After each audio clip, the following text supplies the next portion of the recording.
दोस्तों, ब्रह्मांड में मौजूद सभी सितारे बिल्कुल किसी लिविंग थिंग्स की तरह एक नेचुरल साइकिल में मूव करते हैं। ये साइकिल शुरू होता है उनके जन्म से।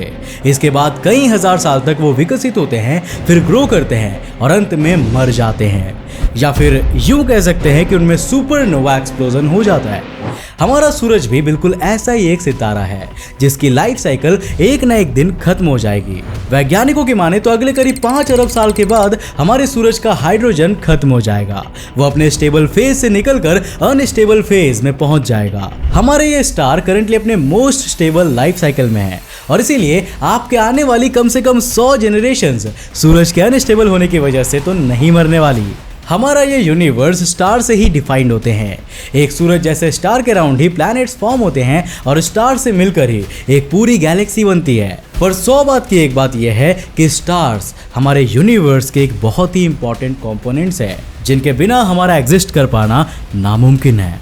और कड़वा सच ये है कि स्टार्स हमेशा हमेशा के लिए जिंदा नहीं रहते। लेकिन क्या आप ये जानते हैं कि एक पूरे गैलेक्सी की भी एक लाइफ साइकिल होती है, यानी कि गैलेक्सीज का भी अंत आता है। गैलेक्सीज बेसिकली स्टार के एक बहुत बड़े कलेक्शन को कहते हैं। तो अगर किसी भी तरह गैलेक्सीज में स्टार का फॉर्मेशन ना हो तो इवेंचुअली गैलेक्सी भी खत्म हो जाएगी। लेकिन यार ऐसा नेचुरली होना ऑलमोस्ट इम्पॉसिबल है। मतलब यार हर गैलेक्सीज में बिलियंस ऑफ स्टार्स होते हैं, तो किसी भी गैलेक्सी का मरना बहुत ही नामुमकिन सा लगता है, राइट? लेकिन एस्ट्रोनॉमर्स मानते हैं कि गैलेक्सीज का भी एक किलर होता है जो पूरे गैलेक्सीज को खत्म कर देता है। यह एस्ट्रोफिजिक्स की सबसे पुरानी मिस्ट्री है जिस पर से अब तक पर्दाफाश नहीं हो पाया था। लेकिन हमने फाइनली एक सॉलिड सबूत ढूंढ निकाला है जो इस फेनोमेना को एक्सप्लेन कर सकता है। और आज के इस वीडियो में हम आपको इसी के बारे में बताने वाले हैं, तो वीडियो को एंड तक जरूर देखना। तो हेलो गाइस, मैं कौशिक और चलिए जानते हैं कि आखिर कौन मार रहा है हमारी गैलेक्सीज को। दोस्तों, सूरज के जैसे स्टार्स हमेशा से ही प्रेजेंट नहीं थे। मिलियंस और बिलियंस ईयर्स के टाइम फ्रेम में स्टार पैदा होते हैं और फिर मर जाते हैं। ये स्टार्स तब फॉर्म होते हैं जब गैलेक्सीज में मौजूद डस्ट और गैस के रीजन्स ग्रेविटी की वजह से कोलैप्स हो जाते हैं। अब बिना इन डस्ट और गैसेस के स्टार्स कभी भी बन नहीं सकते।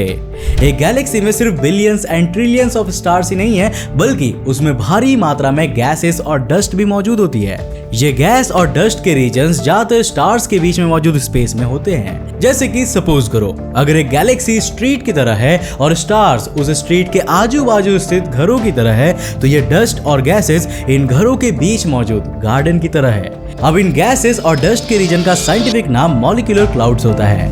ये मॉलिक्यूलर क्लाउड्स बहुत सी चीजों के मिक्सचर से बने होते हैं, जैसे कि एटम्स, मॉलिक्यूल्स और डस्ट।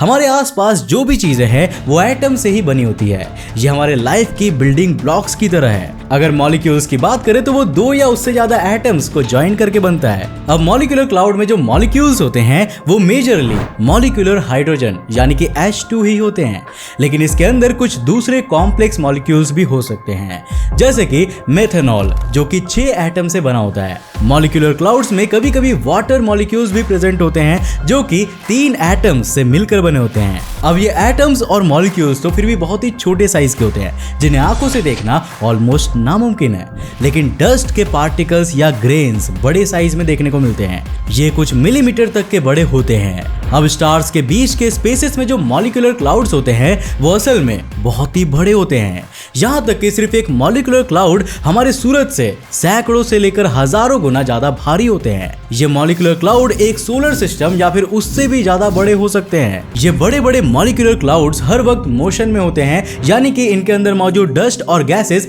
कभी भी एक जगह पर नहीं होते। ये हर डायरेक्शन में मूव करता रहता है, बिल्कुल वैसे ही जैसे एक बच्चा पूरे ग्राउंड में इधर उधर भागता रहता है।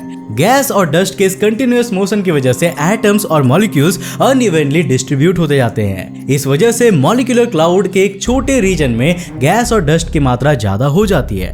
अब जब एक रीजन में ये बहुत हाई लेवल पर जमने लगती है, तब वो रीजन खुद की ग्रेविटी की वजह से ही कोलैप्स करने लगती है। ये रीजन पूरे मॉलिक्यूलर क्लाउड से छोटा होता है और उसके अंदर ही स्थित होता है। मॉलिक्यूलर क्लाउड्स बहुत ही ज्यादा कोल्ड होते हैं, लेकिन जब गैस और डस्ट एक रीजन में कोलैप्स करना शुरू कर देते हैं तब वो एरिया धीरे धीरे गर्म होने लगता है। ये फिजिक्स के लॉज की वजह से होता है, जिसके मुताबिक जब बहुत सारा मैटर एक एरिया में दबाया जाएगा तब उसकी डेंसिटी भी बढ़ जाएगी और साथ ही उसका टेम्परेचर भी बढ़ने लगेगा। अब कोलैप्स हो रहे डस्ट और गैस के इनर रीजन का टेम्परेचर 300 डिग्री केल्विन तक पहुंच जाता है, जो कि रूम टेम्परेचर के जितना होता है। अब जब इस कोलैप्सिंग रीजन का साइज 10,000 एस्ट्रोनॉमिकल यूनिट्स या फिर 140 करोड़ किलोमीटर तक का पहुंच जाता है, तब इससे ऑफिशियली प्री स्टेलर कोर का नाम दिया जाता है। अब एक सेकेंड, ये प्री स्टेलर का मतलब क्या होता है? वेल, प्री स्टेलर का मतलब होता है स्टार के बनने से पहले का स्टेज। अब यहाँ कोर वर्ड को इसीलिए यूज किया जाता है क्योंकि गैस और डस्ट इतनी ज्यादा अमाउंट में एक दूसरे से मिल गए होते हैं कि उसे रीजन या क्लाउड कहना सही नहीं होगा। ये प्री स्टेलर कोर ही बाद में जाकर इनर कोर बन जाते हैं।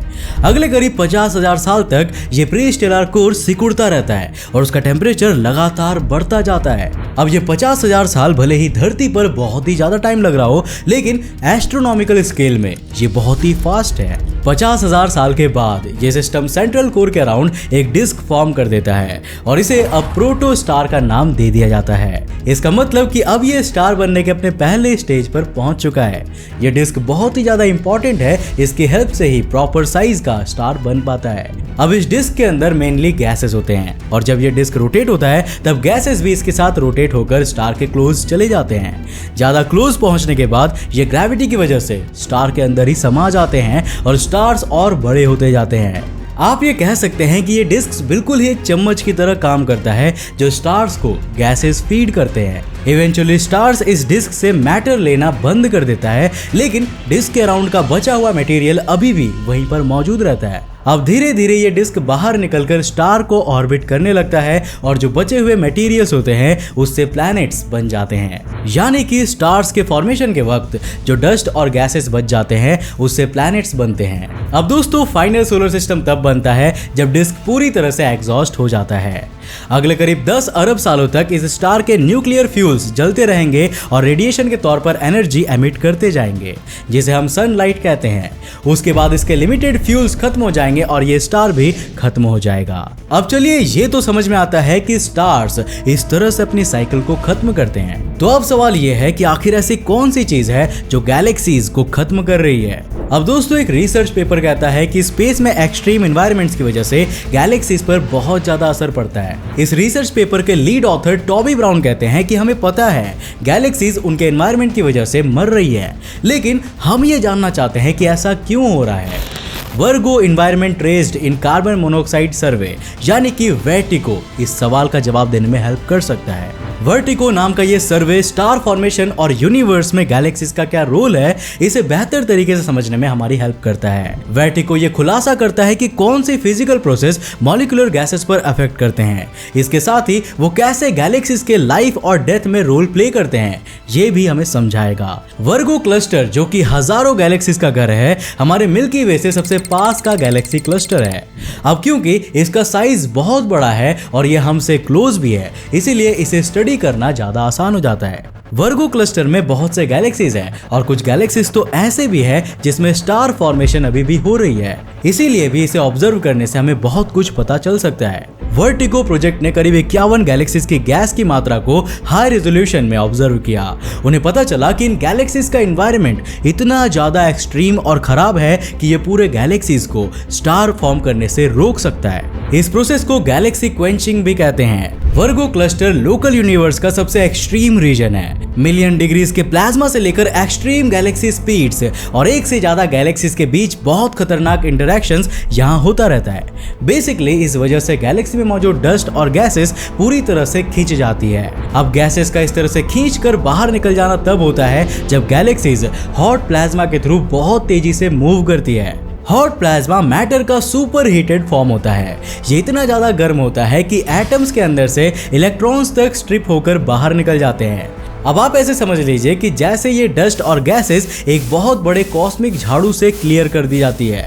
अब अगर गैलेक्सीज में गैसेस और डस्ट होंगे ही नहीं तो स्टार फॉर्मेशन शुरू ही नहीं होगा, और फिर अगर स्टार्स ही फॉर्म ना हो तो वो गैलेक्सी रहेगी ही नहीं। नाउ ये गैस स्ट्रिपिंग या गैस का इस तरह से गैलेक्सी से खींचकर बाहर निकल जाना one of the most violent extreme mechanism में से एक है, जिससे गैलेक्सीज में स्टार फॉर्मेशन तुरंत रुक सकती है।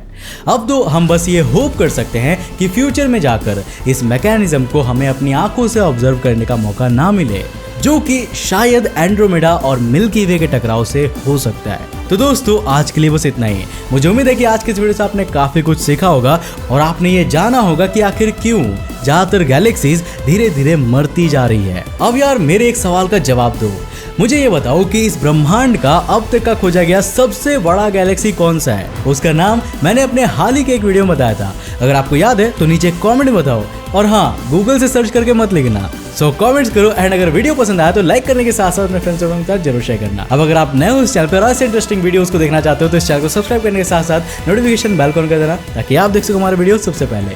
तब तक के लिए बाय, जय हिंद।